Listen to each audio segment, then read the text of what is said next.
estar en este maravilloso lugar donde hay personas que realmente desean conocer y escuchar sobre el Evangelio de la Biblia. Y de esta forma queremos hablar exactamente del Evangelio de la Biblia y cuál es la causa por la que Dios decidió que el Evangelio fuera la solución al único problema que el hombre tiene. Si usted tiene una Biblia, quiero que la encienda o la abra, porque la vamos a usar mucho durante esta hora que nos toca hasta las 7, son las 7:21 hasta las 8:20 estaremos enseñando. Así que leemos la palabra del Señor en Génesis capítulo 3 y verso 1. Génesis 3:1.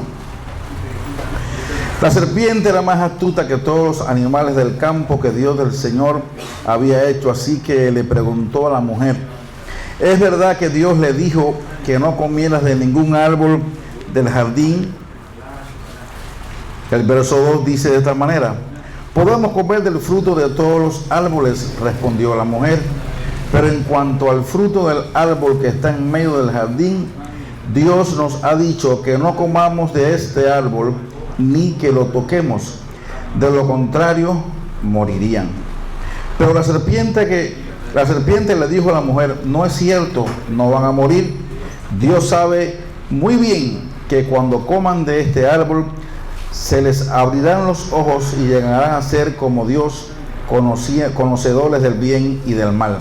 La mujer vio que el fruto del árbol era bueno para comer y que tenía buen aspecto y era deseable para adquirir sabiduría, así que tomó del fruto y comió, y luego le dio a su esposo y también él comió. En este momento se les abrieron los ojos y tomaron conciencia de su desnudez, por esto tomaron hojas para cubrirse. Padre, gracias por tu palabra. Ruego que a través de tu escritura tú nos puedas mostrar a tu Hijo Jesús como el Cristo y nos puedas mostrar la solución al único y grave problema que el hombre tiene desde que Adán decidió quebrantar el pacto hasta este día. Ayúdanos, abre nuestros ojos, abre nuestros corazones para poder conocer y profundizar en tu Evangelio. En el nombre de Jesús, quien es el Cristo, te lo pedimos y te damos gracias. Amén. Al escuchar y leer este pasaje de la Escritura, notamos cómo específicamente un ser que se llama Satanás engañó a un hombre que no tenía pecado, a un hombre que hasta ese instante era y había sido creado a la imagen de Dios, a un hombre que en ese instante y en ese momento no tenía conocimiento de maldad alguna. Sin embargo, eso no fue algo a lo que Satanás miró o calculó para no ir a ofrecerle el engaño para hacer que este hombre cayese. Él le hizo una pregunta y es algo notorio, la pregunta que Satanás le hace a Eva. Satanás le dice: así que Dios le ha dicho, con que Dios le ha dicho. ¿Qué quería saber Satanás? ¿De qué quería estar seguro Satanás? Él sabía que Dios le había dado un pacto al hombre del cual dependía toda la vida. Él sabía por experiencia propia que al desobedecer el pacto y al quebrantar lo que Dios había establecido, las consecuencias que esto iba a traer. Y él quería insistentemente conocer hasta qué punto el hombre conocía y estaba dispuesto a obedecer el pacto de Dios. Satanás le hace la pregunta para conocer dentro de sí mismo, dentro del hombre y de la mujer, hasta qué punto ellos habían creído y conocían esta verdad. Con que Dios os ha dicho, era todo lo que él quería saber, si ellos realmente creían y conocían. Usted escuchó la respuesta, lo que la Escritura acaba de decir, cómo Eva pudo añadir, cómo Eva pudo quitar al pacto eterno y por la ignorancia del pacto en ella y por la incredulidad de Satanás, como vino la caída. El hombre que era santo comenzó a ser pecador. El hombre que era hijo de Dios vino a ser hijo de Satanás.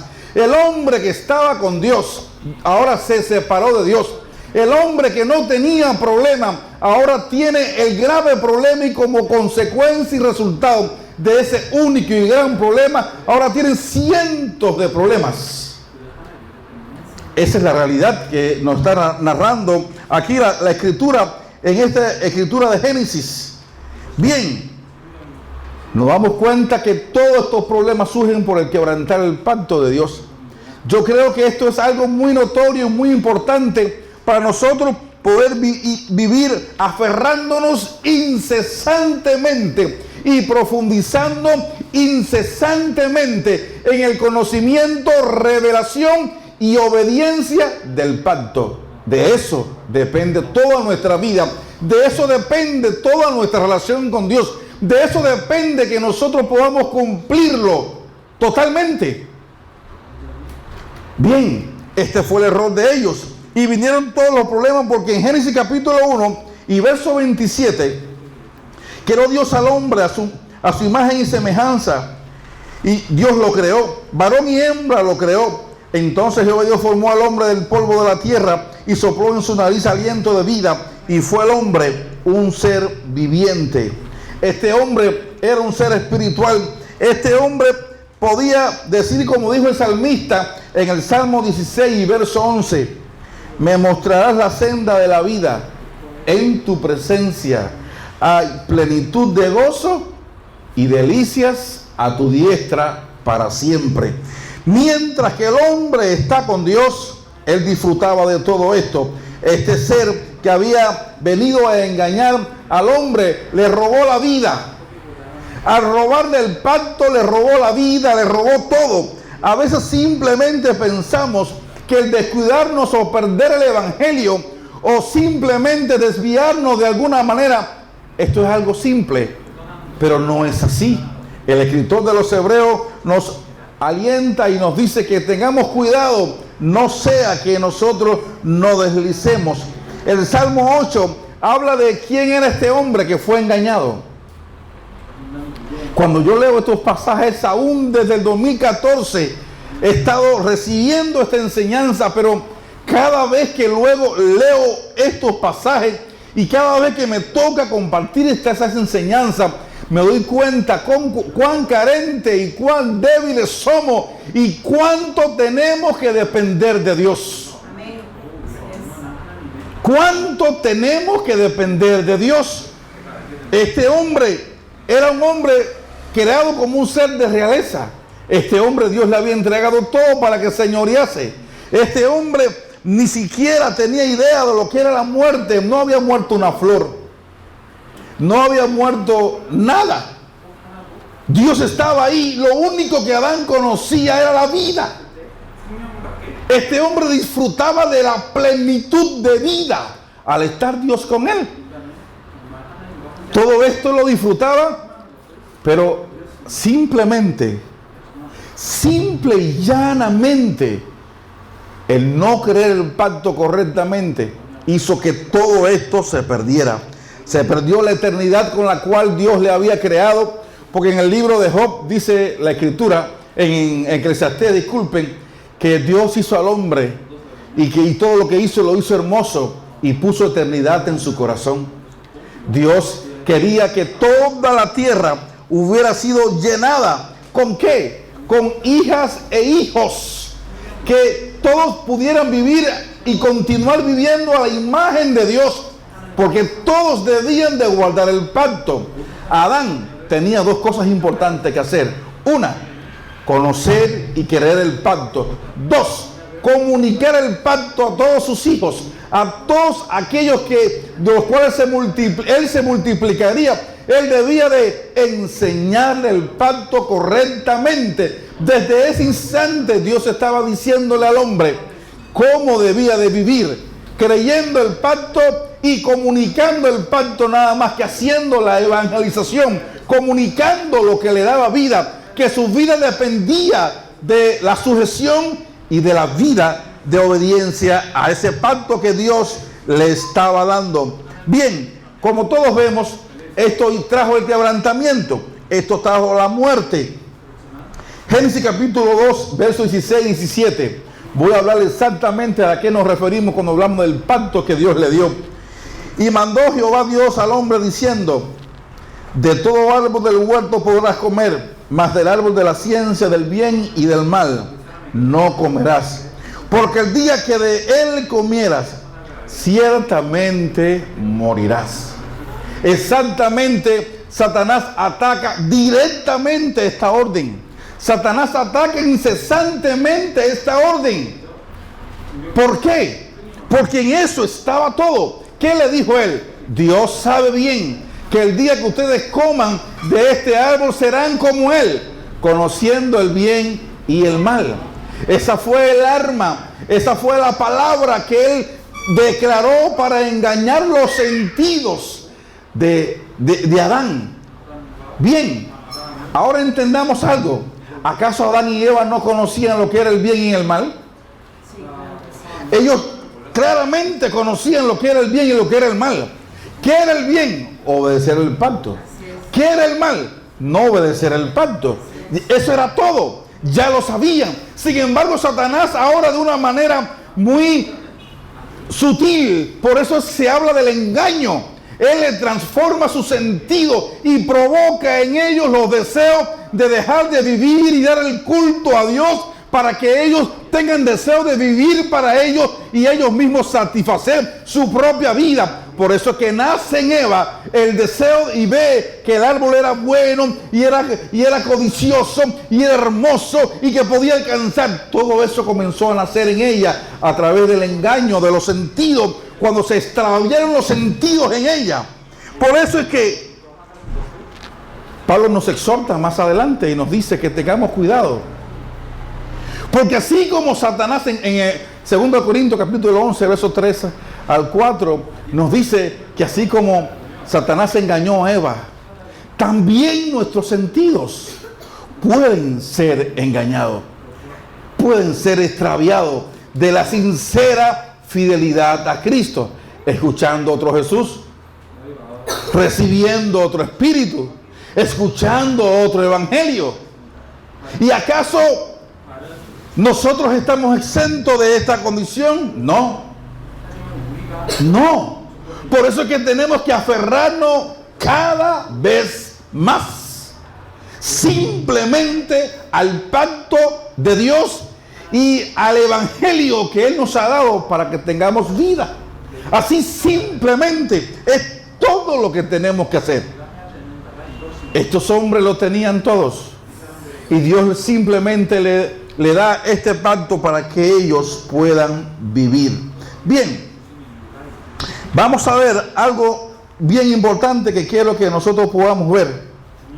Cómo la Biblia nos revela, y una vez un predicador nos dijo, un profesor de una universidad, director de un seminario, mientras le exponíamos el mensaje, nos dijo: ¿acaso para hablar del evangelio hay que hablar de Satanás?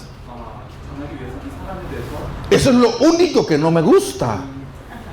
¿Por qué tienes que hablar de Satanás si tú estás hablando del evangelio? Y le dije: es que no, hasta que usted no entienda que Él es responsable de que el hombre haya perdido el pacto, haya perdido el evangelio, y gracias a Satanás el hombre hoy es pecador. Sí, pero eso no hace falta predicarlo, eso no hace falta decirlo. Sí, es importante decírselo al que no conoce a Dios, para que sepa quién es quien lo engaña y quién lo tiene ciego. Y es importante decírselo a la iglesia para que tenga el cuidado de no caer en tal condenación como tantas miles de personas lo han hecho. Como tantas personas que un día dijeron: yo creo que Jesús es el Cristo. Entonces Apocalipsis capítulo 12 nos habla de esto. Apocalipsis capítulo 20 y verso 2 nos habla de quién es Satanás. Y 1 Juan capítulo 3 nos habla y nos dice que todo aquel que practica el pecado es del diablo, porque el diablo peca desde el principio. Pero para esto apareció el Hijo de Dios, para deshacer la obra del diablo. El único que hizo que el hombre cayese, el único ser que separó al hombre con Dios. Ahora solamente hay alguien que también es único y es la única solución al problema y al caos que Satanás creó en un momento importante e hizo que todos aquellos que lo obedecieran y vivieran de esta manera, separados de Dios y quebrantando el pacto, fueran sus hijos. Ahora el hombre es un pecador. Ahora el hombre, quiera o no, es hijo de Satanás.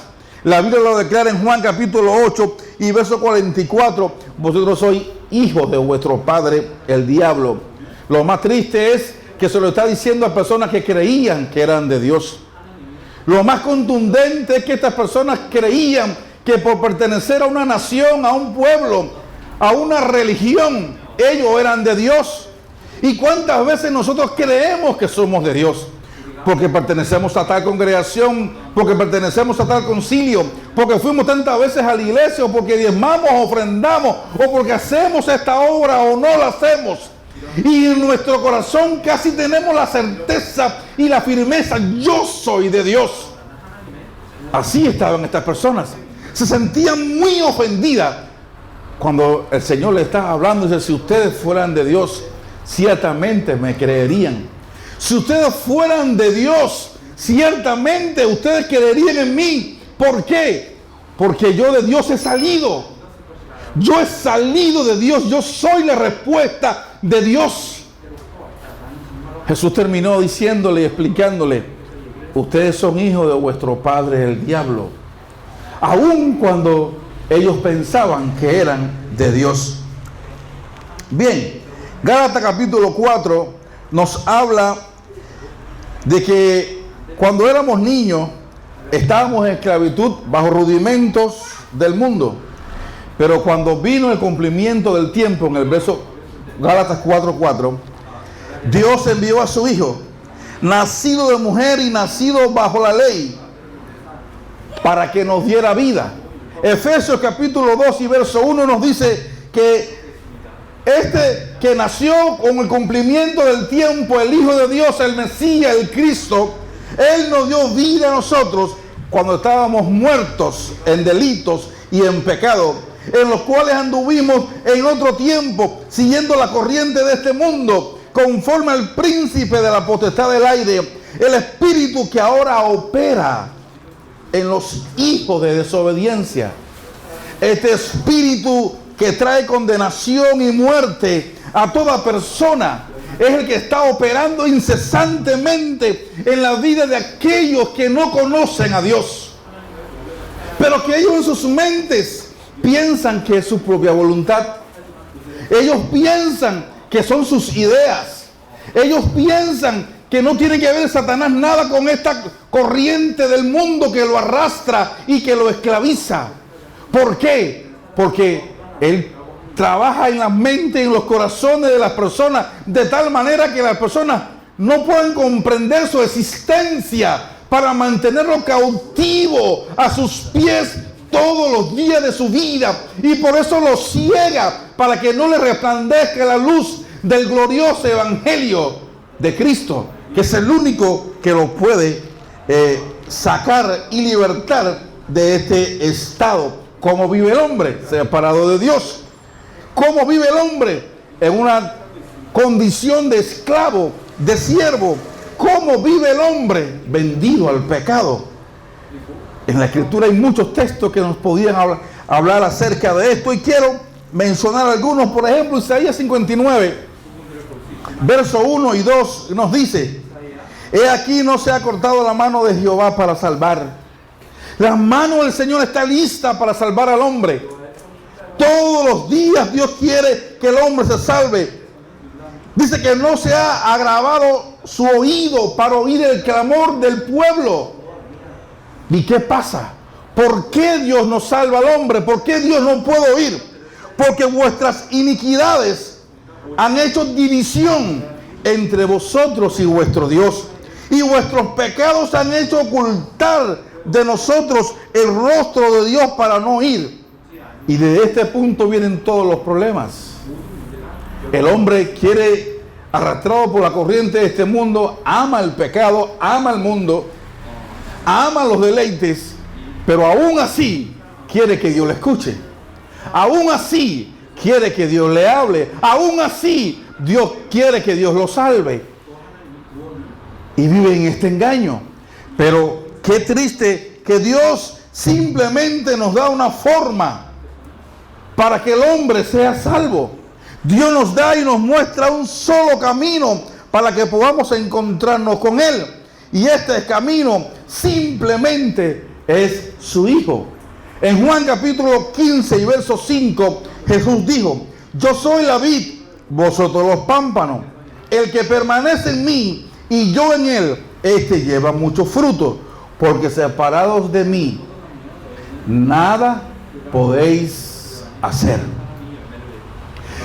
Él está diciendo: yo soy la fuente de vida, mi Padre es el dueño de la viña, y yo soy la vid verdadera. Todo pámpano, todo gajo que está en mí, que permanece en mí, este va a llevar mucho fruto, este va a tener vida, este se va a multiplicar. Que eso es lo único o la única condición que yo debo de tener para tener vida: estar con Dios. La pregunta que yo debo de hacerme es: ¿estoy con Dios? A veces nos preguntamos: Dios, ¿tú estás conmigo? Pero no es esa la pregunta, es al revés. ¿Yo estoy con Dios? ¿Por qué no estoy con Dios? ¿O qué debo de hacer para estar con Dios? ¿De qué forma puedo yo acercarme a Dios? Siempre hablamos de una enseñanza. Y hoy, mientras compartíamos con un pastor, le hablábamos y decíamos: si arrancáramos esas palmas que están allá afuera, si las sacáramos de la tierra, ¿qué pasaría con ella? ¿Alguien me podría decir? Se muere incesantemente. Y si vamos al río este que está cerca de aquí, que veo que es ancho y hay hasta como lanchitas que viajan ahí. Si vamos a ese río y nos ponemos en un bote y tiramos y sacamos a un pez, le ponemos esta agüita fresca que está aquí, le regalamos esta computadora y le damos algunas cosas al señor pez: mira, aquí tú vas a estar mejor. ¿Qué va a pasar con el pez cuando está fuera del agua? Se va a morir. Pero es que le estamos dando otras cosas para que viva. No, él no necesita otra cosa. Él no necesita un fresco, él no necesita una computadora, él no necesita una casa, él no necesita una pareja. Él lo único que necesita es que vuelva a ser echado en el agua. Así es el hombre cuando se separa de Dios.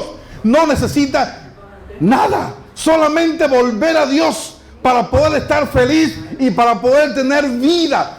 ¿Por qué? Porque la vida del hombre no depende de los bienes que pueda poseer. La vida del hombre no depende de su esposa. La vida del hombre no depende de su esposo, su trabajo, su economía, su carro, sus comodidades. De eso no depende la vida del hombre. La vida del hombre depende de estar con Dios. Solamente estando con Dios, el hombre puede tener vida. Jeremías, entendiendo esto, dijo en el capítulo 2: porque dos males ha hecho mi pueblo. Me dejaron a mí fuente de agua viva y cavaron para sí cisternas rotas que no retienen el agua. El mismo Jeremías en el capítulo 2 y verso 22 dice: aunque te laves con lejía y amontones jabón sobre ti, la mancha de tu pecado permanecerá aún delante de mí, dijo el Señor. Aunque hagas oración y aunque hagas todo el esfuerzo que tú quieras, aunque te tires de rodillas, aunque hagas lo que hagas, si no te vuelves a Dios a través de la forma que Él dejó para que el hombre se encontrara con Él, porque no es por mi método, no es por mi forma, no es por lo que yo crea correcto, es por lo que Él ha establecido. Por eso Efesios dice que Él nos da vida a nosotros, pues nosotros estábamos y el hombre está muerto en delito y en pecado. No podemos encontrarnos con Dios por una religión. Es imposible. Ninguna religión puede acercar al hombre a Dios. Después que el hombre se separó de Dios, comenzó a existir la religión. La religión no existió en el principio. Dios no le entregó a Adán una religión. Dios le entregó a él la vida, le entregó un pacto. Si la religión hubiera hecho falta, Dios no le hubiera dado el pacto, le hubiera establecido una manera de creer o métodos para creer. Pero Él no hizo eso, porque una religión no puede salvar al hombre. Una denominación, un concilio, un esfuerzo, una meta, una forma de creencia no puede salvar al hombre. Una manera filosófica no puede salvar al hombre. Mis buenas obras no pueden salvarme. Entonces, ¿qué me puede salvar? ¿Qué es lo único que me puede salvar? Bien, Romanos capítulo 5 y verso 8 nos dice cómo Dios estableció el principio para que el hombre pueda ser salvo. Dice que mas Dios muestra su amor para con nosotros en que siendo aún pecadores, Cristo Jesús murió por nosotros. Dios estableció el camino de la muerte y de la resurrección de su Hijo para que nosotros, si creyésemos que en esta muerte y resurrección Él resolvía todo mi problema, entonces así yo podía regresarme a Él. Yo podía resolver el gran problema que me separaba de mi Creador. El verso 9 explica que no es por obra, para que nosotros no nos gloriemos. De este tema trata toda la Biblia, toda la Escritura, todo el Antiguo Testamento habla de una promesa, habla de un principio. ¿Cuál? La promesa del Mesías, la promesa del Cristo, que ha de venir para redimir al hombre y salvar al hombre y hacer que el hombre se vuelva a Dios. Todo el Nuevo Testamento habla exactamente del cumplimiento de todas estas promesas acerca del Mesías, acerca del Hijo de Dios, que iban a demostrar que era cierto. Génesis capítulo 3, versos 4, 14 y 15 dice: y Jehová Dios dijo a la serpiente: por cuanto esto hiciste, maldita serás entre todas las bestias, entre todos los animales del campo. Sobre tu pecho andarás y polvo comerás todos los días de tu vida. Y pondré enemistad entre ti y la mujer, entre tu simiente y la simiente suya. Esta te herirá en la cabeza y tú le herirás en el calcañar. Exactamente. Hechos capítulo 4 y verso 12 nos dice: y en ningún otro hay salvación, porque no hay otro nombre bajo el cielo dado a los hombres en el cual podamos nosotros ser salvos. Juan 20:31 nos dice una razón maravillosa, espléndida. Aquí yo encuentro una respuesta. Aquí yo, cuando por primera vez yo escuché ese pasaje de la Escritura, yo encontré que mi vida tenía sentido. Yo pude entender que este pasaje le dio sentido a por qué yo creía, por qué yo tenía una Biblia en mis manos. Cuando esto ocurrió, ya habían pasado 25 años de mi vida de fe. Ya yo había cursado cursos teológicos. Ya me había graduado de pastor. Ya había hecho curso de licenciatura en teología. Había impartido clase a mucha gente. Y después de todo ese tiempo, Dios, por su gracia y misericordia, envía a los pastores de Corea, Cuba, y yo logro escuchar ese texto de Juan 20:31. Y estas se han escrito para que creáis que Jesús es el Cristo, y para que creyendo que Él es el Cristo, para que permaneciendo creyendo esta verdad todos los días de mi vida, entonces de esa forma yo tengo vida eterna. Yo entendí dos cosas. En ese momento como que se abrió algo dentro de mí. Mis ojos se abrieron y comprendí dos cosas. Esta es la razón por la cual Dios inspiró a sus santos hombres a escribir 66 libros. Número 2, encontré la única razón por la cual yo podía ser salvo. Y por primera vez en mi vida tuve la certeza y la seguridad de cómo podía ser salvo. ¿Parece locura eso? Después de ser 25 años, después de ser pastor, después de ser una personalidad, ahora entender la razón de cómo puedo ser salvo, es que no consistía en entendimiento, en lectura o en religión. Es que en ese momento estaba ocurriendo algo. En ese momento Dios estaba abriendo mis ojos y mi corazón para poder ver al Hijo de Dios en la Escritura. Y esa revelación estaba trayéndome vida eterna. Mi oración a Dios es que hoy usted pueda simplemente, Dios tenga misericordia de cada uno de nosotros y pueda darnos esa vida.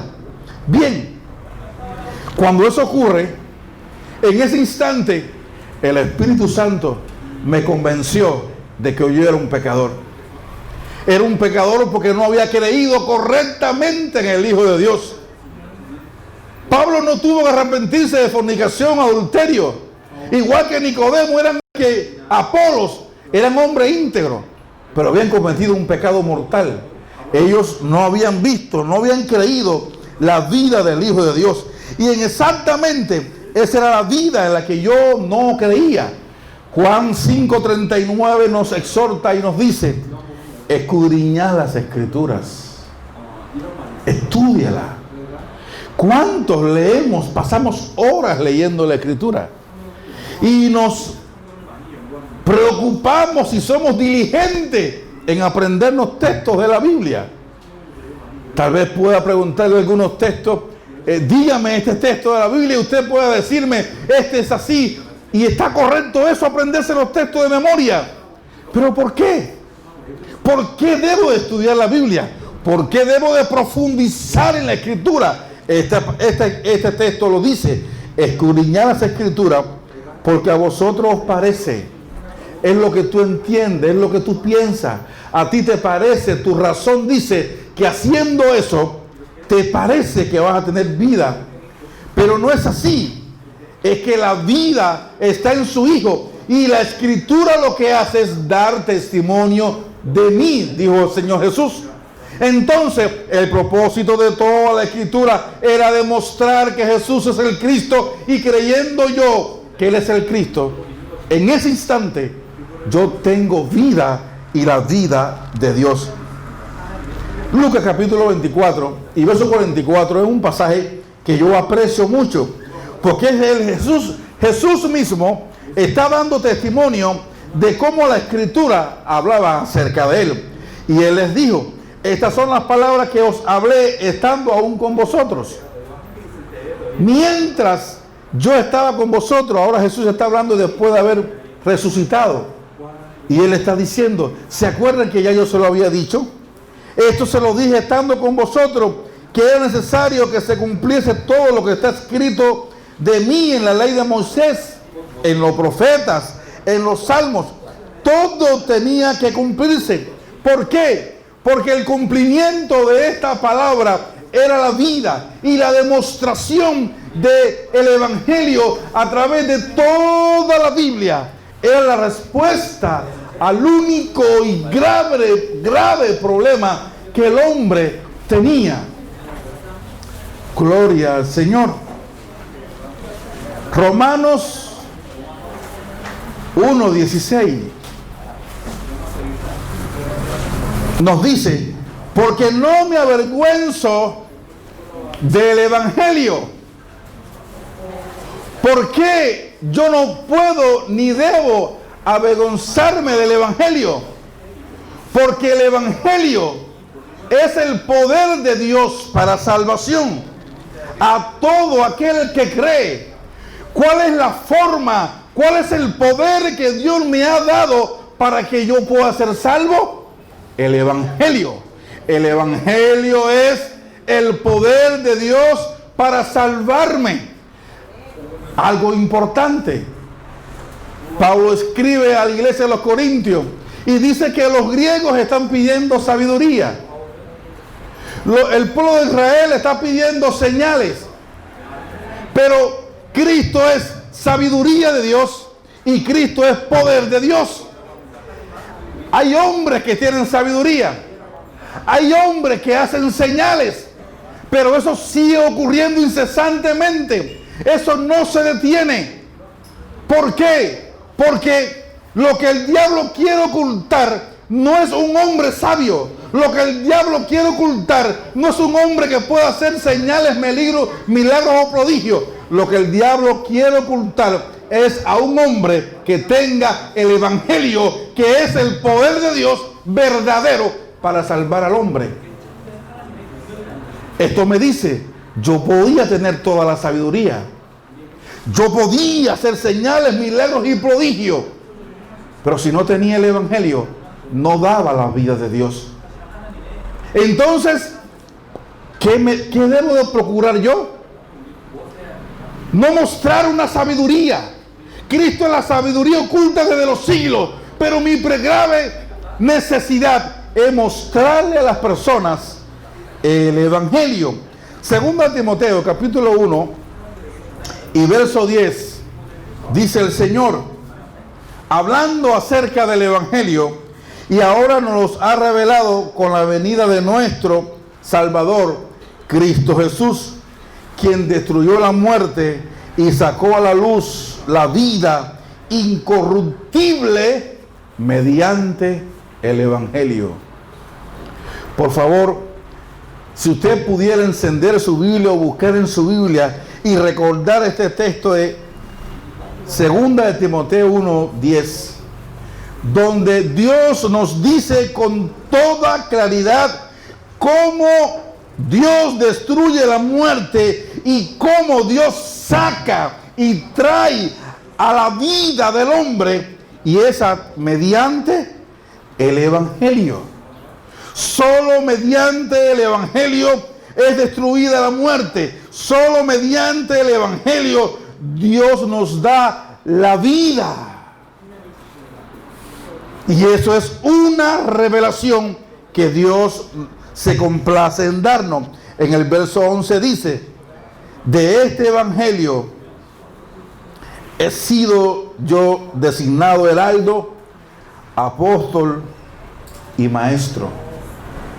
Pablo se sentía el ser más importante porque había recibido exactamente algo tan grande y tan glorioso que ningún ser humano podía tener. Pablo estaba diciendo, Dios me ha constituido heraldo, apóstol, maestro, de la única razón y de la única forma en la que Dios puede salvar al hombre. ¿Te imaginas ahora que haya una forma para salvar el cáncer? Quiero que usted atienda un segundo ahora. ¿Te imaginas que haya una forma para salvar el cáncer? Pastor, aquí adelante hay asiento, por favor. Existe una única forma. Es lo que Pablo estaba diciendo. Y de esto que es lo que Dios puede usar para salvar al hombre del evangelio, Dios me llama por su gracia, por su misericordia, me entrega el evangelio y ahora yo estoy en medio de este pueblo, ¿cómo se llama? Puerto Gaitán, Puerto Gaitán, con el evangelio.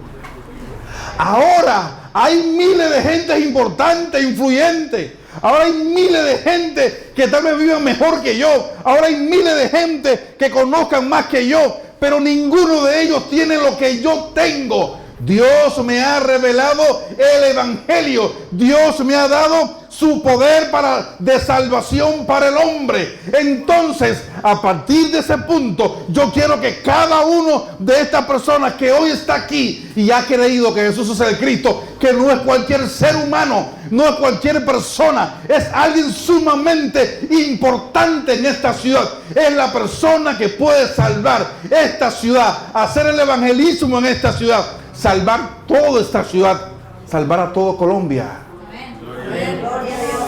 Porque solo el hombre que tiene el evangelio puede traer la salvación.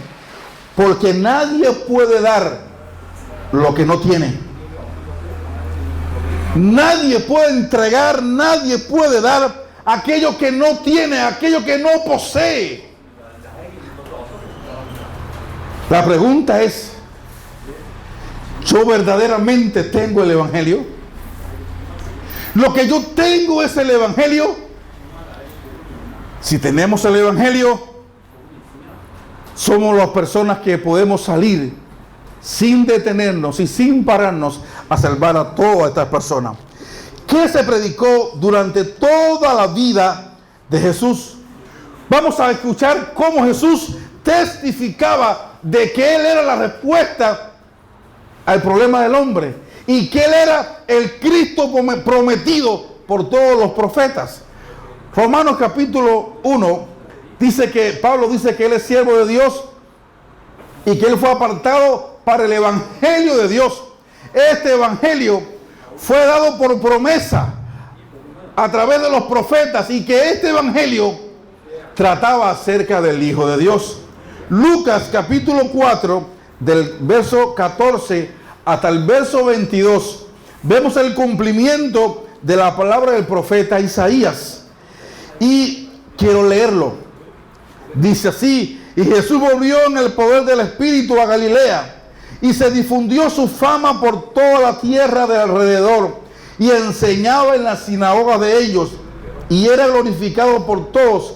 Vino a Nazaret, donde se había criado, y en el día de reposo entró en la sinagoga, conforme a su costumbre, y se sentó a leer. Y se le dio el libro del profeta Isaías, y habiendo abierto el libro, halló el lugar donde estaba escrito: el Espíritu del Señor está sobre mí, por cuanto me ha ungido para dar buenas nuevas a los pobres. Me ha enviado a sanar los quebrantados de corazón, a pregonar libertad a los cautivos, vista a los ciegos, a poner en libertad a los oprimidos, a predicar el año agradable del Señor. Y enrollando el libro lo dio al ministro y se sentó, y los ojos de todos en la sinagoga estaban fijos en él. Y comenzó a decirle: hoy se ha cumplido esta escritura delante de vosotros. Hoy todo lo que dijeron los profetas, todas aquellas promesas que Dios hizo desde Génesis, después que el hombre pecó y quebrantó el pacto, ha vivido toda su vida separado de Dios, en pecado y en tiniebla, y Dios dio una promesa para que el hombre se volviera a Él, resolviera el problema del pecado, resolviera el problema de Satanás y resolviera el problema de la separación que había entre él y Dios. Y esta promesa ha sido predicada por miles de años y han pasado miles de generaciones. Pero hoy, aquella promesa que se dio acaba de cumplirse delante de sus propios ojos. Aquí está el que Dios determinó ungir como verdadero profeta para dar la palabra que el pueblo se reconcilie con Dios. Aquí está el verdadero sacerdote que va a ofrecer un sacrificio, no con sangre ajena, ni tampoco en el templo, sino un sacerdote que se va a presentar con su propia sangre y va a presentar un sacrificio eterno para siempre, para que tengamos acceso directo constantemente ante el trono de la gracia. Aquí está el verdadero rey que venció a Satanás para siempre. Ese está aquí. Ustedes están siendo testigos de esa gran gracia, de ese gran día. Siéntanse bienaventurados. Hoy se ha cumplido delante de ustedes ese hecho. El mismo Jesús estaba diciendo eso. Todo lo que Dios prometió durante todo este tiempo, hoy acaba de cumplirse. ¡Qué maravilloso! ¡Qué gran honor! Quiera Dios la reacción de ustedes no sean como la de esta gente. ¿Qué hicieron ellos? ¿Cómo reaccionaron ellos? Todos daban buen testimonio de él y decían, qué lindo habla. ¿Usted cree que yo vine de Cuba aquí a que ustedes me dijeran qué lindo habla? No. Yo no vine a que ustedes me reconocieran la capacidad para poder predicar. Yo vine aquí a rogar a Dios para que el evangelio le pueda ser revelado y usted pueda cobrar vida. Yo no vine aquí a buscar crédito, aplauso, ni siquiera se atreva a aplaudir. Yo no quiero un aplauso. Yo lo único que ruego a Dios es que como mismo Jesús dijo esto y miles de personas creyeron, así usted, ahora Dios, a usted halle gracia delante de Dios y usted pueda decir, verdaderamente, yo hoy he creído que la solución al problema de la separación, al problema de la distancia entre Dios y yo, de mi pecado y de este gobierno de Satanás sobre mi vida, es creer y creer correctamente. ¿Por qué digo creer correctamente? Mientras compartíamos con el pastor aquí presente y con parte de su congregación hoy, le hablábamos de que el mismo Jesús que dijo esto, él dijo algo, él estableció algo. Y él dijo en Juan capítulo 8, versos 37 y 38, el que cree en mí, como lo dice la Escritura. Partiendo de ese punto, Jesús acaba de decir cómo la Escritura hablaba de él. Él está diciendo aquí, yo soy el ungido, yo soy el Cristo. Entonces, a partir de ese momento, él estaba diciendo que todo el mundo tenía que dejarlo de ver como el hijo de José, tenía que dejarlo de ver como el hijo de María, tenía que dejarlo de ver como el niño del pueblo, tenía que dejarlo de ver como alguien que hacía milagros y señales, y tenía que verlo como el Cristo, como la respuesta a su problema, como el cumplimiento a toda la palabra profética desde Moisés hasta Malaquías. Él estaba y él quería que la gente lo viera de esa manera. Esa era la manera correcta en la que las personas debían de creer en Jesús. Ahorita le pregunté, lo que usted tiene es el evangelio, y ahora le pregunto, ¿usted ha creído en Jesús de manera correcta? Hasta este momento usted ha creído en Jesús. ¿De qué forma? ¿De qué manera? ¿Sabe algo?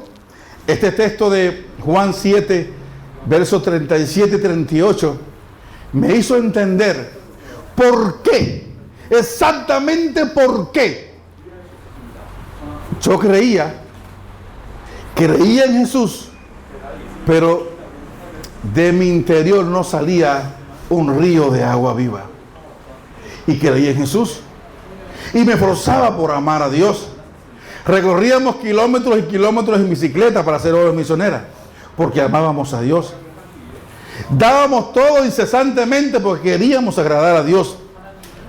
Pero por momentos, cuando nos sentábamos y analizaba mi vida, yo decía, ¿cómo puedo hablarle algo a alguien de lo cual yo no experimento, yo no vivo?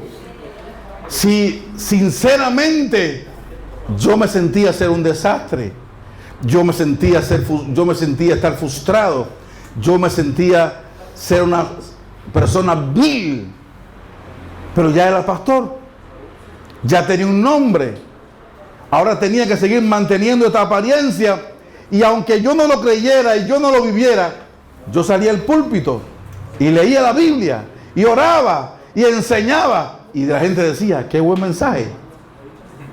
Pero dentro de mí no salía el agua que saltaba para vida eterna. ¿Por qué? Porque estaba creyendo en Jesús de una perspectiva y de una manera diferente. ¿Acaso usted no se acuerda ahora de Juan capítulo 4? Alguien que mucha gente, todos los predicadores que hacen predicado de este tema, la mujer samaritana, y todo el mundo, todo predicador le ha hablado mal de la mujer samaritana. Y ha dicho tantas cosas de la mujer samaritana, pero ningún predicador pudo ver la condición de esta mujer. ¿Qué vimos? ¿Qué veíamos nosotros como predicadores? Que esta mujer, simple y llanamente, en todos estos problemas que podía tener, simplemente ella era una persona que tenía ciertos problemas morales. Era una persona que tenía problemas, que no tenía dominio sobre sus debilidades sexuales. Es una persona inmoral. Es una persona que tenía vergüenza. Es una persona que tenía odio. Pero ¿qué es lo que causaba todo eso en esta persona?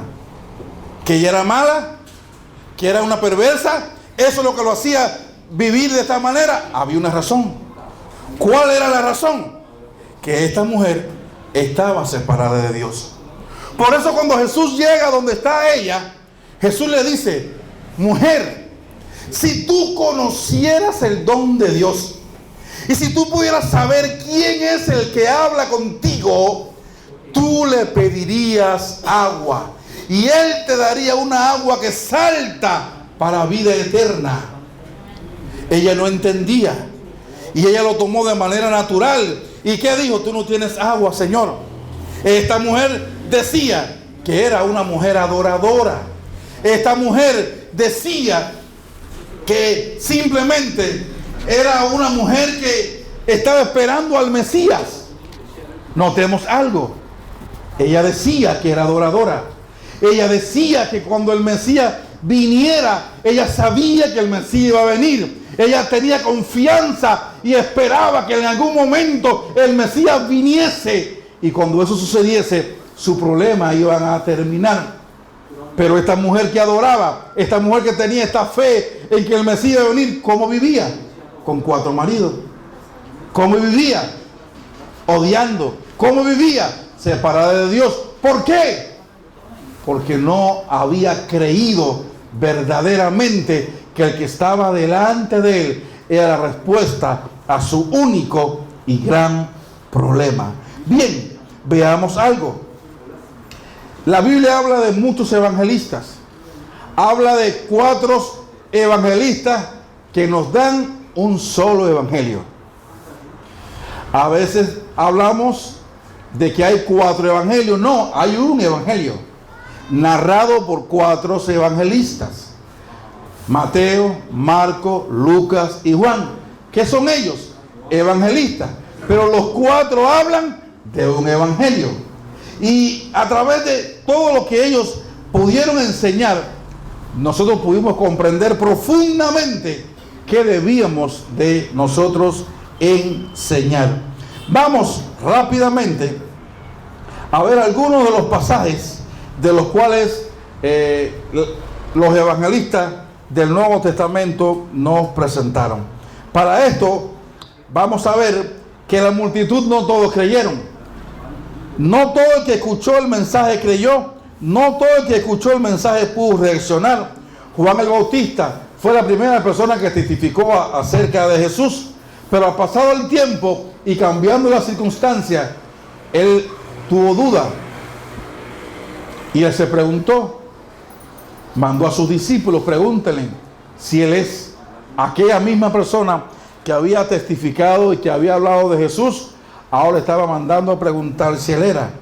El sumo sacerdote, en Mateo capítulo 26 y verso 63, les dijo a Jesús. Entonces el sumo sacerdote le dijo: te conjuro por el Dios viviente que nos digas si tú eres el Cristo, el Hijo de Dios. Él era el sumo sacerdote. Él debía de conocer si realmente él era o no. Pero este mismo hombre, no conociendo, no viendo, no creyendo que Jesús era el Cristo, y para que se cumpliese la Escritura, mandó incesantemente y le pidió a Pilato que lo crucificaran. Mateo 27, 17. Pilato reunidos pues, ellos les dijeron a Pilato: ¿a quién quieres que os suelte? ¿A Barrabás o a Jesús llamado el Cristo? Pilato reconocía que a Jesús el pueblo en algunas ocasiones lo llamaban el Cristo, pero él no decidió creer. Sus discípulos, muchos de ellos creyeron. Y hablábamos del caso de la tempestad hoy en la casa del pastor, cuando se levantó la tormenta. Y Jesús calma el viento, calma la tempestad, hace un milagro para que ellos puedan creer y saber quién Él es. Pero ellos se preguntan, ¿quién es este hombre? Que aún el viento y el mar le obedecen. ¿Quién es? Eran sus discípulos. Estaban detrás de Él, pero no le conocían. Esto fue algo muy, muy triste. Bien, y así encontramos muchos discípulos que creyeron. Pero el profeta Isaías ya había hablado de que no iba a creer a su anuncio, que muchos no iban a creer. El mismo Jesús estaba estableciendo y dijo que Él hablaba por parábola, para que muchos viendo, oyendo, no creyeran y no se convirtieran. Vamos a ver algo importante ahora y vamos a ver cuál fue el evangelio que predicaban los apóstoles. Esto es importante, ¿por qué? Porque a partir de este momento y a partir de este punto nosotros debíamos de tenerlo claro y en cuenta. Bien, quiero hablar de un punto porque el pastor que va a la otra conferencia estará hablando de esta parte del evangelismo, de cómo los apóstoles predicaron el evangelio, y quiero terminar con una personalidad, con Nicodemo. Nicodemo era un principal de la sinagoga. Este era un hombre que para ser un principal de la sinagoga debía de memorizar el Pentateuco, debía conocer toda la escritura. Y llega Jesús y le dice: maestro, nadie puede hacer las obras que tú haces si Dios no está con él.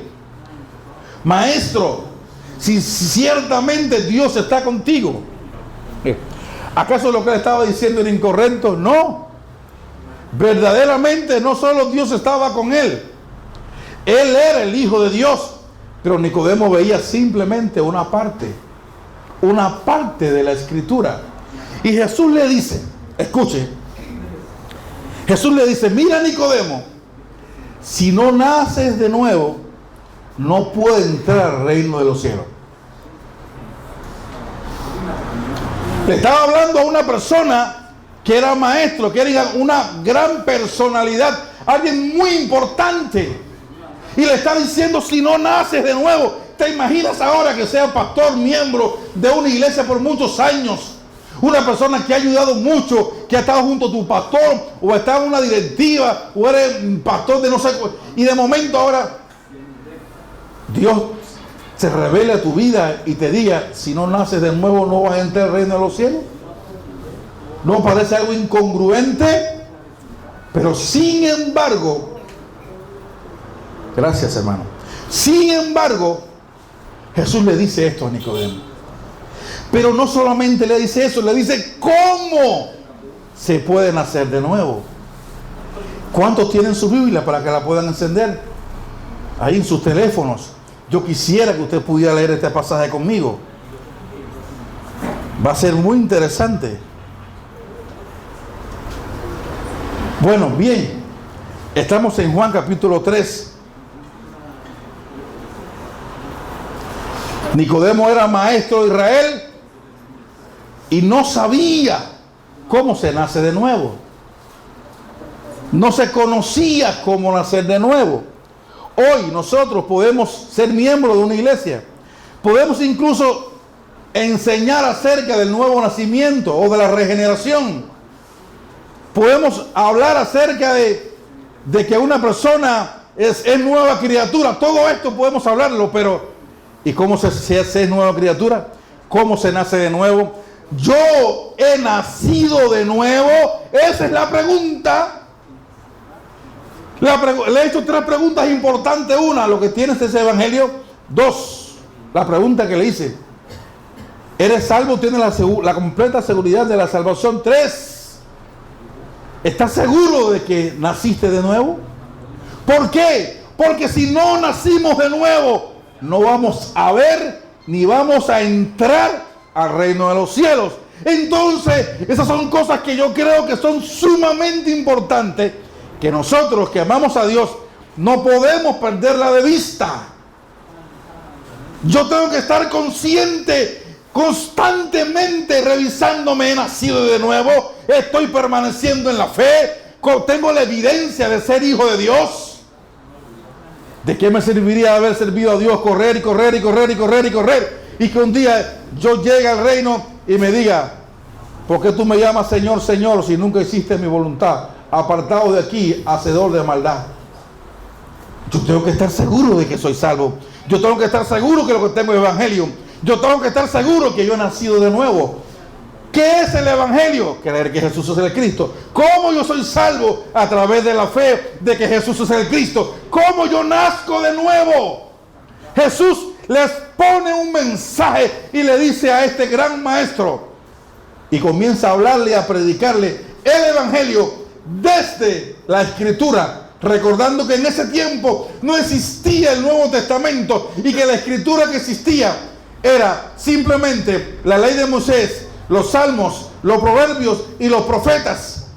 Y comienza él a citarle desde allá, desde Moisés, una escritura a Nicodemo, una escritura que Nicodemo conocía de memoria, y le dice, escúchame bien, Nicodemo, así como Moisés levantó la serpiente de bronce en el desierto, así es necesario que el Hijo del Hombre sea levantado para que todo aquel que cree en él tenga vida eterna. Comienza Jesús a través del antiguo pacto y a través de lo que Moisés había dicho, a mostrarle que él era aquel de quien Moisés estaba hablando cuando levantó la serpiente de bronce. Estaba sucediendo una circunstancia, el pueblo había pecado, se había separado, venían serpientes, mordían al hombre, clavaban su veneno y este veneno los mataba porque estaban separados de Dios a causa del pecado. Dios manda a Moisés que levante un asta y ahí ponga la serpiente. Todo el mundo miraba aquello y eran salvados. Así está diciendo, así es necesario que eso ocurra conmigo. ¿Qué le estaba diciendo a Nicodemo? Es necesario, yo voy a ir a la cruz y yo voy a morir y yo voy a resucitar, y aquel que crea que con la muerte y con la resurrección yo puedo darle vida porque soy el Cristo, ese va a nacer de nuevo. Y el texto que le dice Jesús a Nicodemo es el texto que nosotros más usamos de la Biblia y que no acabamos de comprender porque no se nos revela. ¿Qué texto fue?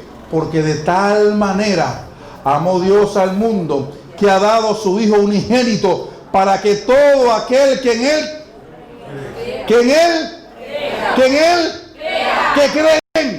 en el Hijo de Dios, en aquel que le había prometido, el Hijo estaba ahí, la revelación del Hijo estaba ahí presente. Él era el Hijo de Dios, Él era Dios hecho carne, ahí presente. Ahora Dios estaba ahí mostrando su gracia a través de alguien que aparentemente ellos conocían. Y le está diciendo, yo soy ese Cristo, yo soy ese que Dios había prometido.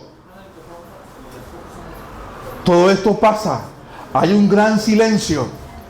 Y yo quiero que usted busque ahora 1 de Juan capítulo 5, verso 1.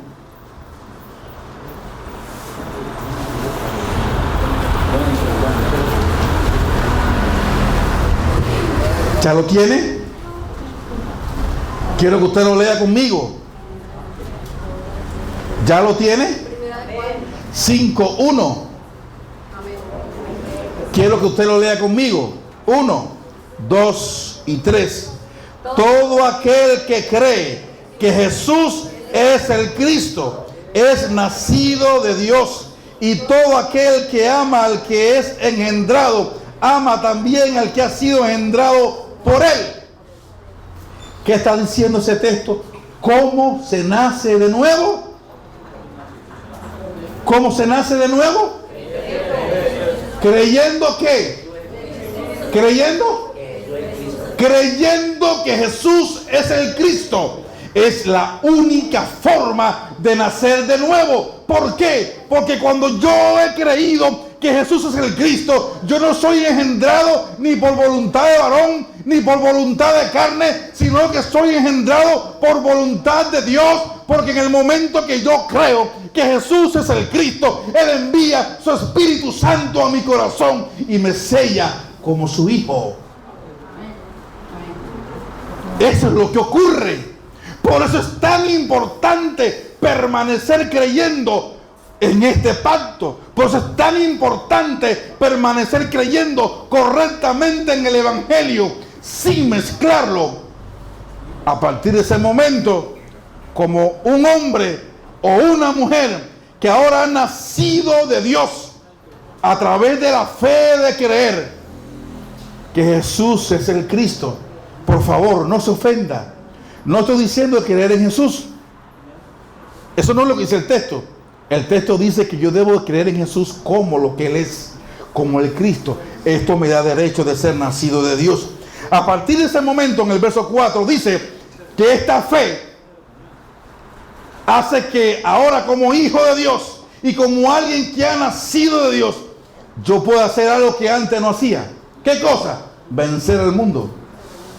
Antes, leímos ahorita en Efesios capítulo 1, capítulo 2, que éramos arrastrados ¿por qué?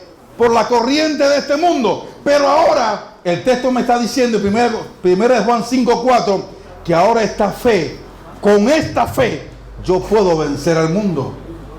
Hemos leído durante todo este tiempo que éramos esclavos de Satanás. Primero de Juan 5:18 dice que si yo he nacido de Dios, ya no practico el pecado y que el diablo no me puede tocar. ¿Por qué? Porque soy su iglesia. ¿Está claro de ese punto? Soy su iglesia. Quiero pasar a algo importante ahora.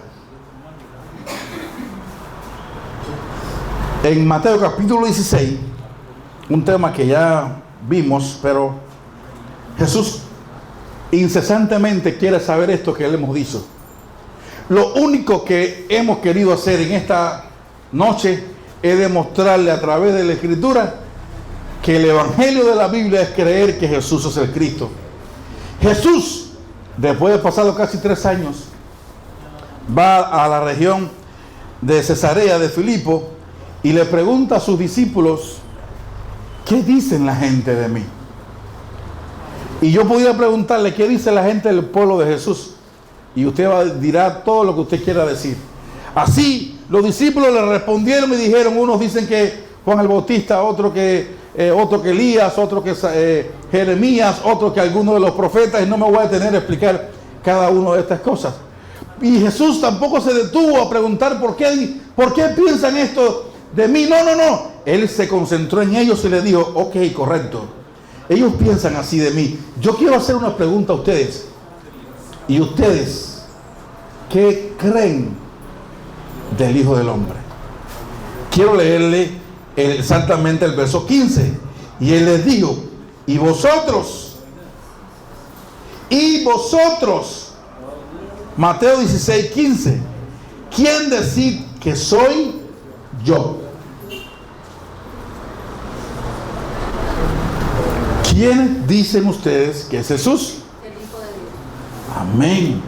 Es sumamente importante. Jesús quiere saber, quiere conocer profundamente, que cuando sus discípulos vayan a hablar de Él, ¿qué van a decir?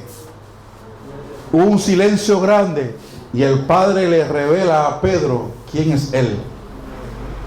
Y Pedro clama y dice: tú eres el Cristo, el Hijo del Dios viviente. Jesús le dice: y tú eres Pedro, y sobre esta roca edificaré mi iglesia.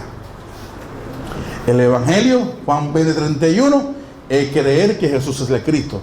La salvación es creer que Jesús es el Cristo. Nacer de nuevo, 1 Juan 5:1, es creer que Jesús es el Cristo.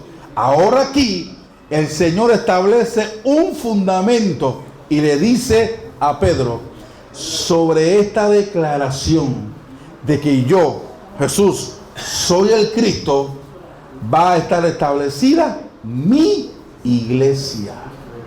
Esta es la fe y este es el concepto que debe tener la iglesia de mí. Esto es lo que ella debe de conocer de mí como fundamento, como algo primario, básico y sumamente importante. Tú puedes creer todo lo demás, pero si no logras creer y tener la gracia y la revelación de que yo soy el Cristo, ahí el concepto de iglesia está débil. Entonces Jesús le dice, sobre esta roca, ¿cuál es la roca? La revelación de lo que Él es. Voy a edificar mi iglesia. ¿De quién es la iglesia? Es de Él. Y Él quien la establece bajo el concepto que Él debe y quiere que es correcto.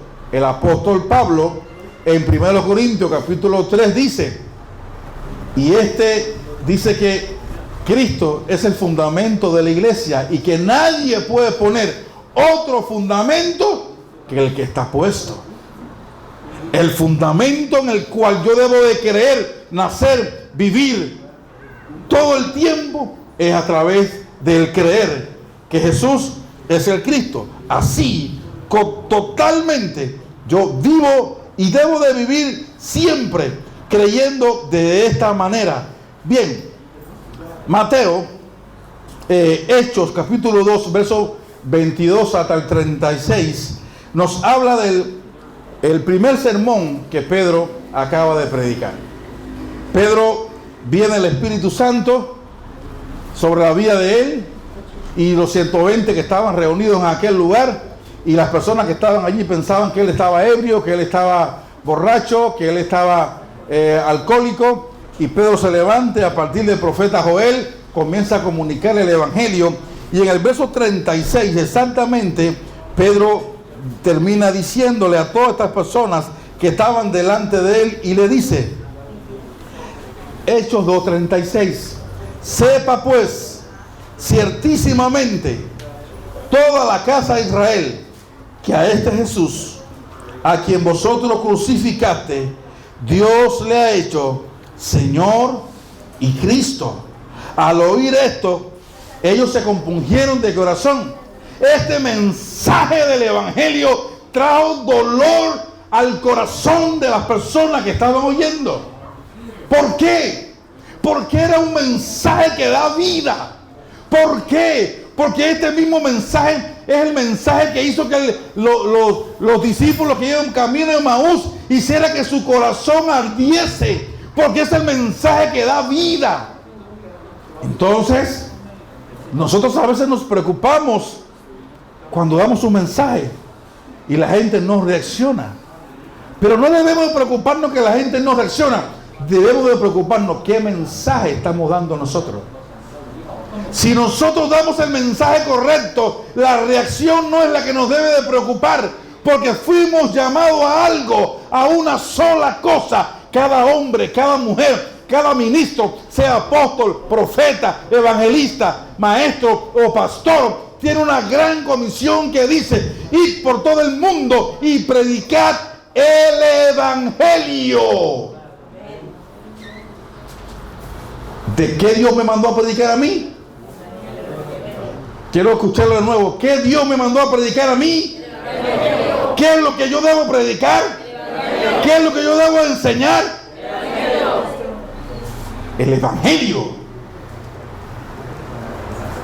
Hoy compartía con el pastor y le explicaba que nosotros podemos hablar de muchos temas. Yo abro la Biblia, ahora mismo puedo hablar de guerra, pero la guerra es evangelio. Yo puedo abrir mi Biblia y ahora hablar de Abraham, que Abraham fue un hombre así, y Sara, y esto, y hacer toda la historia de Abraham, y la gente aprendió mucho de Abraham, pero no se transformó, no cambió. ¿Por qué? Porque Abraham y su historia no cambia a nadie. No sé si usted entiende. Todo eso está escrito ahí, porque a través de toda esa escritura Dios va a mostrar a su hijo. Y en el caso de Abraham, por ejemplo, Abraham fue un hombre que permaneció aferrado al pacto que Dios le había dado, al pacto del Mesías y de la salvación. Y el hijo de Abraham, allá, usted sabe la historia, el pastor que está aquí y lo demás, allá cuando iba a sacrificar a Isaac, todo esto tenía que ver con una muestra de ¿quién? Del Mesías. Pero era para que a través de Abraham yo no hablara de Abraham, sino que a través de Abraham yo pudiera predicar y mostrar ¿qué cosa? Al Mesías que había de venir. Por eso es que el Señor está diciendo que yo debo de predicar y enseñar el Evangelio. Ahora Pedro, a través del profeta Joel, está exponiendo el Evangelio. Sigamos y podamos ver ahora al segundo discurso de Pedro, Hechos capítulo 3 y verso 12 en adelante. Aquí hay un segundo discurso del apóstol Pedro, donde él también muestra a Jesús como lo que él es. Viendo esto, Pedro respondió al pueblo: varones israelitas, ¿por qué os maravilláis de esto? ¿O por qué ponéis los ojos en nosotros? Hechos capítulo 3, versos 12 al 16. ¿O por qué ponéis los ojos en nosotros, como si por nuestro poder o piedad hubiésemos hecho andar a este hombre? Hablando del cojo de ahí frente al templo. El verso 13 dice: el Dios de Abraham, de Isaac y de Jacob, el Dios de nuestros padres, ha glorificado a su Hijo, a quien vosotros entregaste y negaste delante de Pilato, cuando éste había resuelto ponerlo en libertad. Mas vosotros negaste al santo y al justo, y pediste que se os diese un homicida, y mataste al autor de la vida, a quien Dios ha resucitado de los muertos, del cual nosotros somos testigos, y por la fe en su nombre, a este que vosotros veis y conocéis, le ha confirmado su nombre y la fe que es por él, y que ha dado a este completa sanidad en presencia de todos vosotros. Mas ahora, hermano, sé que por ignorancia lo habéis hecho, como también vuestro gobernante, pero Dios ha cumplido así lo que había antes anunciado por boca de todos los profetas, que Jesucristo había de padecer. Su segundo discurso, ¿de quién trataba? ¿Del cojo? ¿De la señal? ¿De que tenían poder? No. Estaba hablando de que Dios se le había dado promesa a Isaac, a Jacob y a través de todos sus profetas, y que esto que ellos acababan de ver simplemente era una señal de que verdaderamente Jesús, quien es el Cristo, por su muerte y resurrección, le había dado poder a ellos para hacer este milagro, y que ellos pudieran creer que verdaderamente Jesús era el Cristo. Hechos capítulo 2 lo explica. En Hechos capítulo 3 Pedro sigue dando el mismo sermón, y algo muy importante, en Hechos capítulo 4, seguimos hablando del apóstol Pedro. Hechos capítulo 4, verso 7, dice el apóstol Pedro aquí: y poniéndose en medio, le preguntaron: ¿con qué potestad o en qué nombre habéis hecho vosotros esto? Entonces Pedro, lleno del Espíritu Santo, le dijo: gobernante del pueblo y anciano de Israel, puesto que hoy se nos interroga acerca del beneficio hecho a un hombre enfermo, de qué manera éste haya sido sanado, dice aquí el apóstol, sea notorio a todos vosotros y a todo el pueblo de Israel, que en el nombre de Jesucristo de Nazaret, a quien vosotros crucificaste, a quien Dios resucitó de los muertos, por él este hombre está en vuestra presencia sano.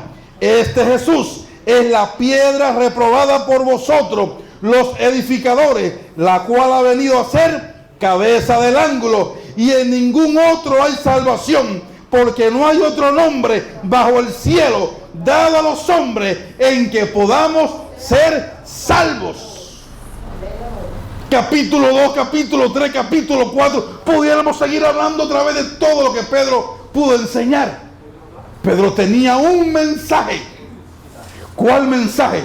Jesús es el Cristo, Él es la solución, Él ha hecho todo, Dios ha cumplido su pacto. Dios ha cumplido su promesa. Dios nos ha dado el Cristo. Este Cristo es Jesús, el que ustedes crucificaron.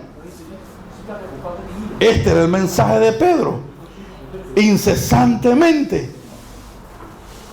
Esta iglesia que acababa de nacer tenía un estilo de vida. En Hechos 5:42 dice: todos los días en el templo y por las casas. ¿Qué hacía la iglesia? No cesaba de enseñar y de predicar a Jesucristo. ¿Lo leyó? ¿Cuándo la iglesia lo hacía? ¿Cuándo fue la última vez que usted lo hizo? No me responda. Esta iglesia lo hacía todos los días. ¿Cuándo lo hacía la iglesia? ¿Se parece la iglesia de hoy a esta? ¿Por qué? Porque perdió el evangelio. Porque no se aferró al pacto. Porque se ha desviado a otras cosas. Pero si hoy usted decide volver al pacto y volver al evangelio y comenzar a hacer y cumplir con la evangelización del mundo, podrá tener la vida que los creyentes y cada hombre o cada mujer tiene a partir del momento que le es revelado la vida de Jesús como el Cristo. Podríamos hablar de Esteban, pero quiero saltar y hablar del apóstol Pablo. Hechos 9:20 al 22. Enseguida predicaba a Cristo en la sinagoga, diciendo que este era el Hijo de Dios. El verso 22 dice: pero Saulo mucho más se esforzaba y confundía a los judíos que moraban en Damasco, demostrando que Jesús es el Cristo. Pudiéramos decir, punto 1 de la vida de Pablo, enseguida fue y predicó. Punto 2, el verso 22, comenzaba a esforzarse. Tal vez no tenía mucha capacidad, tal vez no podría mucho tiempo, tal vez había algunas dificultades, pero él que hacía, él no miraba nada de eso. Él se esforzaba para cumplir y para llevar adelante este mensaje. En Hechos capítulo 13, verso 32, dice: y nosotros también os anunciamos el evangelio de aquella promesa hecha por nuestros padres.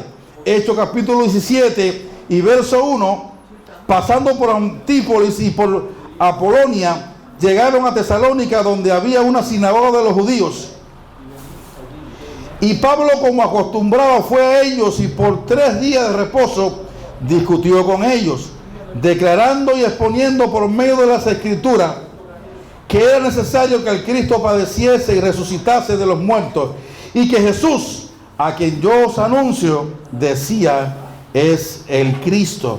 En el verso 18, y discutía en la sinagoga todos los días de reposo, y persuadía a los judíos y a griegos. Y cuando Silas y Timoteo vinieron a Macedonia, Pablo estaba entregado por entero a la predicación de la palabra, testificando a los judíos que Jesús era el Cristo. Enseguida fue y predicó, luego se esforzaba, luego lo hacía como un estilo de vida, como algo que acostumbraba, y llegó al punto que el predicar el evangelio se convirtió en su deleite, se convirtió en su vida. Ya se entregó, el evangelio lo absorbió.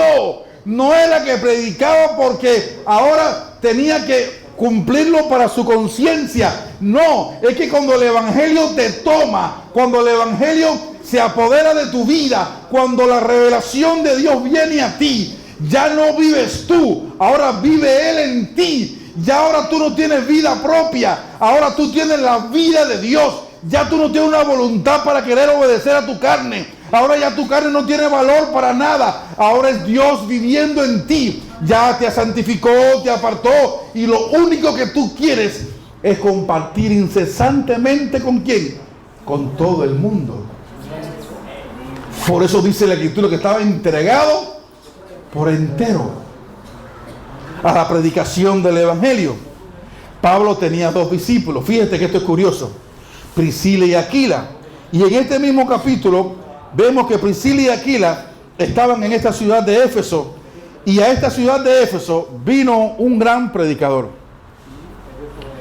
Un gran predicador que por causa del nombre de este predicador se le puso el nombre a una asignatura. Si alguno de los que está aquí ha estudiado algo, algún estudio teológico, debe haber estudiado una asignatura que se llama la apologética.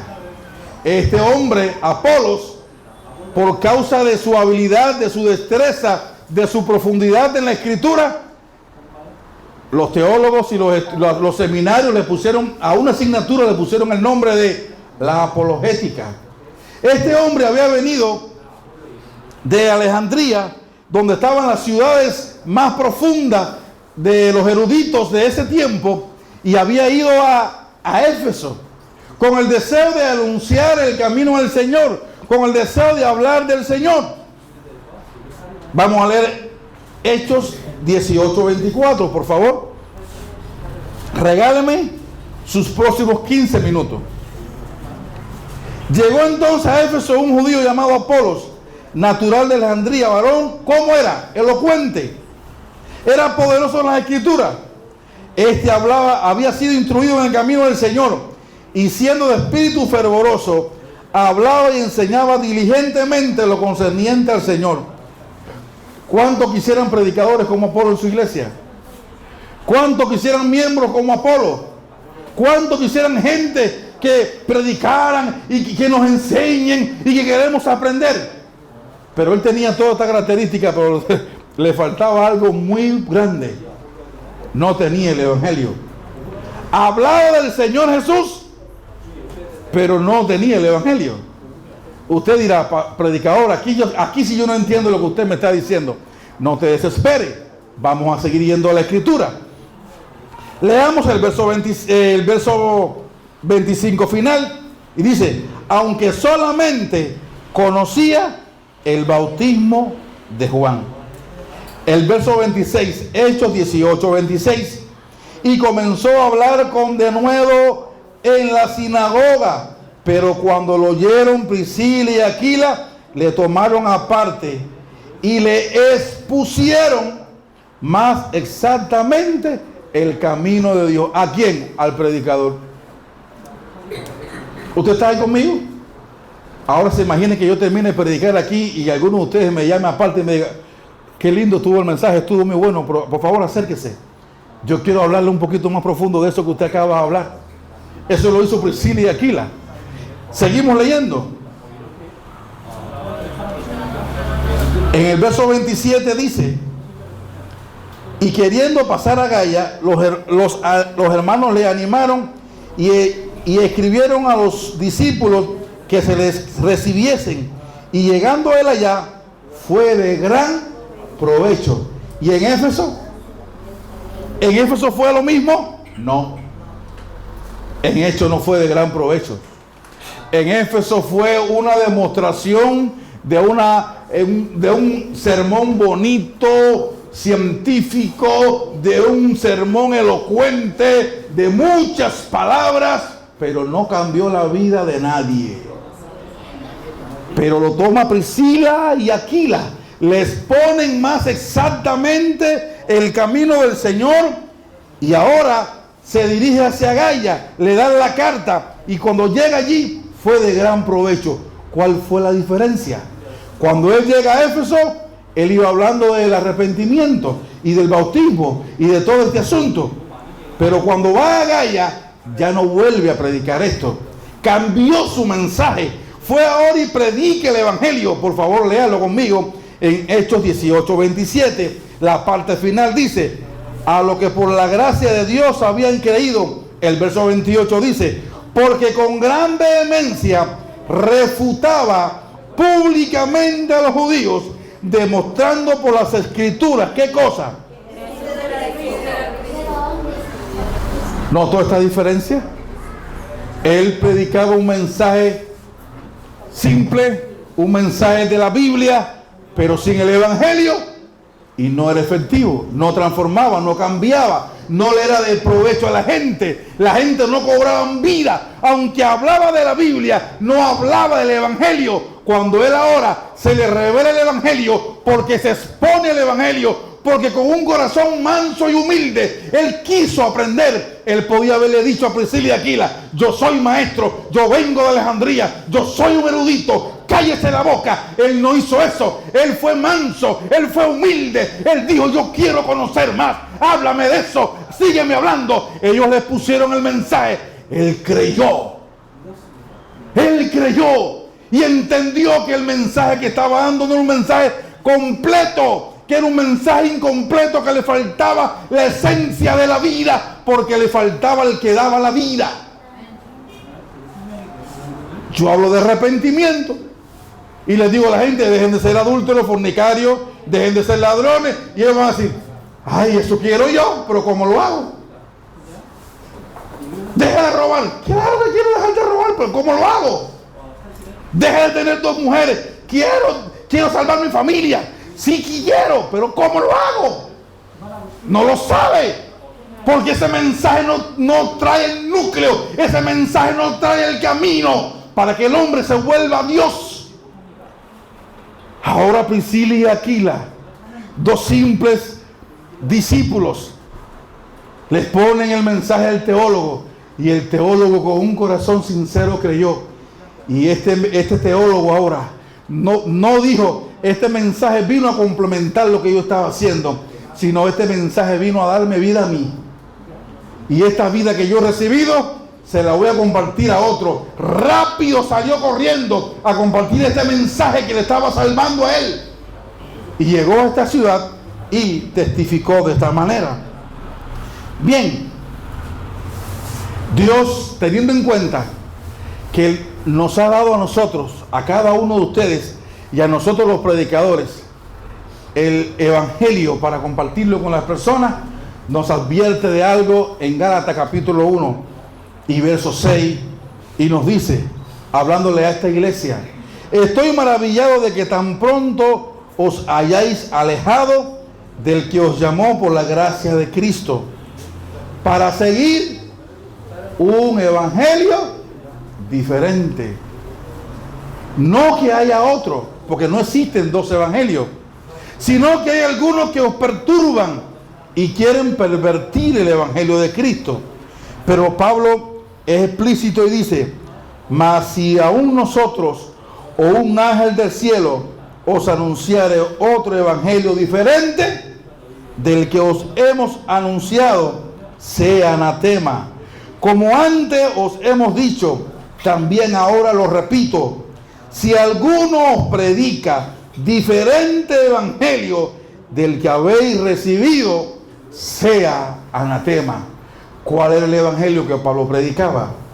1 Corintios capítulo 15 verso 1 dice: además os declaro, hermanos, el evangelio que os he predicado, el cual también recibiste, en el cual también perseveráis, por el cual asimismo, si retenéis la palabra que os he predicado, sois salvo. Si no, usted no está leyendo conmigo. Primero los Corintios capítulo 15 verso 1. Yo voy a tener la paciencia, quiero que usted lo lea conmigo. Primero los Corintios capítulo 15 verso 1. ¿Estamos ahí? Además os declaro, hermanos, el evangelio que os he, el cual también, en el cual también, porque por el cual asimismo, escuche bien, si retenéis la palabra que os he predicado, si la retienes, si te aferras a ella, soy, ¿qué cosa? Salvo. Si no te aferras al evangelio, creemos por gusto, porque podemos creer hoy y mañana no creer. Jesús dijo: tenemos que permanecer creyendo. Juan 20:31 dice: para que creyendo tengan vida eterna. Tenemos que aferrarnos a este pacto y con él correr a hacer la evangelización. El verso 3 dice: Porque primeramente os he declarado lo que asimismo recibí, que Cristo murió por nosotros, por nuestros pecados, conforme a las Escrituras, y que fue sepultado y que resucitó al tercer día, conforme a las Escrituras. Ahorita le leímos a 2 Corintios capítulo 11, cómo alguien puede recibir otro evangelio, cómo alguien puede recibir y predicar de otro Jesús, y por causa de escuchar otro evangelio, escuchar otro Jesús, también recibo un espíritu diferente. Bien, Colosenses capítulo 1 y verso 23 dice: si en verdad permanecéis fundados y firmes en la fe, y sin moveros de la esperanza del evangelio que habéis oído, el cual se predica en toda la creación que está debajo del cielo, del cual yo fui hecho ministro. Pablo está diciendo que este evangelio no solo se predica aquí en Colombia y aquí en el Meta, en este municipio, sino que este evangelio está siendo predicado en todo Colombia, en toda Cuba, en toda Corea, en toda Venezuela, y en cada lugar Dios tiene hombres y mujeres dignas que le ha revelado el evangelio y están predicando este evangelio en todo el mundo. ¿Para qué? Para que se cumpla lo que dice la Escritura en Mateo 24:14, que cuando sea predicado este evangelio del reino en todo el mundo, entonces venga el fin. Entonces suene la trompeta y los muertos en Cristo resuciten primero, y luego nosotros, los que hemos creído y estamos aquí aferrados al pacto, seamos encontrados con Él.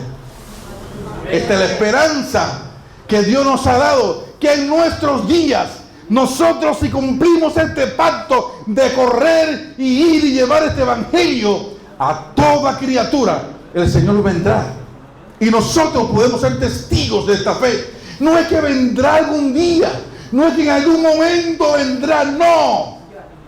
Hoy le hablaba a la iglesia donde estábamos y le hablábamos de todas las señales que están ocurriendo. Solo falta que se cumpla una sola cosa. ¿Qué cosa? La evangelización del mundo. Usted también puede ser parte de esto. Dios también lo comisionó para que esto ocurra. ¿Qué se necesita para hacer la evangelización del mundo? Creer el evangelio, hacer el evangelismo, y con este evangelismo correr a cumplir el pacto de la evangelización mundial. Porque no se puede hacer evangelismo si no se tiene el evangelio. Usted puede correr, usted puede hablar a la gente, pero si lo que usted no le habla, si lo que usted le habla no es el evangelio, usted le dio un discurso, usted lo introdujo o lo entretuvo, pero no le dio el evangelio. Así que no hizo el evangelismo. Muchas gracias le doy a Dios porque usted ha podido escuchar en esta noche el evangelio de la Biblia, y no solamente escucharlo, sino que tal vez en su corazón también haya creído con un corazón, un deseo ardiente